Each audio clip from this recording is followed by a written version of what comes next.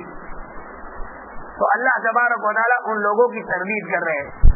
اس سے معلوم ہوگا کہ نیک لوگوں کی اتباع کرنا یہ مذموم نہیں ہے.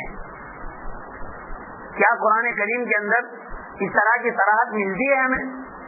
حضرت یوسف علیہ السلام کے واقعے میں بالکل صراحت کے ساتھ یہ بات ملتی ہے. حضرت یوسف علیہ السلام نے اپنے قوم سے یہ بات کی، انی ترکت ملت قوم لا یؤمنون باللہ وهم بالآخرۃ هم کافرون. حضرت یوسف علیہ السلام کو زلیخا کے ساتھ ہونے والے ایک واقعے کے ماتحت جیل کے اندر بھیجا گیا. حضرت یوسف علیہ السلام کے ساتھ کچھ اور قیدی بھی جیل کے اندر تھے. حضرت یوسف علیہ السلام اللہ کے نبی تھے. آپ کو پیغمبرانہ حیثیت سے دعوت کا مکلف بنایا گیا تھا کہ لوگوں کو عقائد باطلہ سے ہٹا کر عقائد حقہ پر گامزن کرنا اور اعمال صالحہ کی تلقین کرنا، یہ آپ کا مشن تھا. تمام انبیاء علیہ السلام کا یہی مشن رہی ہے. اللہ تبارک و تعالیٰ کی حکم کو آپ جیل کے اندر بجا لا رہے ہیں، اور جو آپ کے ساتھ جو قیدی تھے، جو عقائد باطلہ کے اندر ملوث تھے، ان کے سامنے آپ عقائد حقہ کو اور اللہ تبارک و تعالیٰ کی وحدانیت کو پیش کرنے کے لیے ایک مضمون پیش کر رہے ہیں. قیدیوں کے سامنے یہ بات بیان کر رہے ہیں، اے لوگو، ارباب متفرقون خیر ام اللہ الواحد القہار. ذرا یہ تو بتلاؤ مجھے، کیا ایک اللہ بہت سے خدا بہتر ہے یا ایک اللہ بہتر ہے؟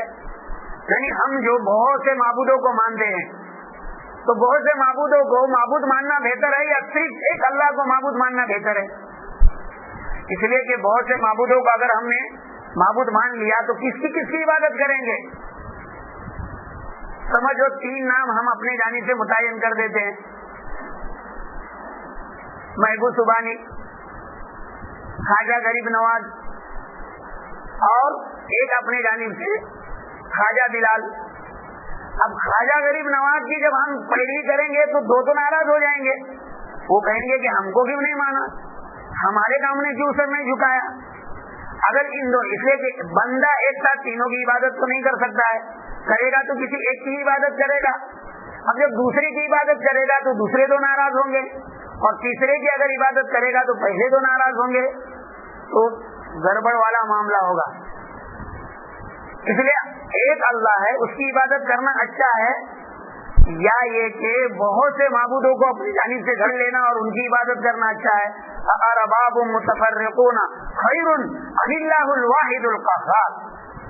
یہ بہت سے معبودوں کو معبود بنا کر ان کی عبادت کرنا بہتر ہے یا صرف ایک اللہ؟ جو ایک اللہ ام اللہ الواحد القہار، جو تمام چیزوں پر غلبہ پائے ہوئے، ساری چیزیں اس کے قبضے قدرت میں ہیں، اس اللہ کی عبادت کرنا بہتر ہے. یہ انہوں نے مضمون لوگوں کے سامنے پیش کیا ہے.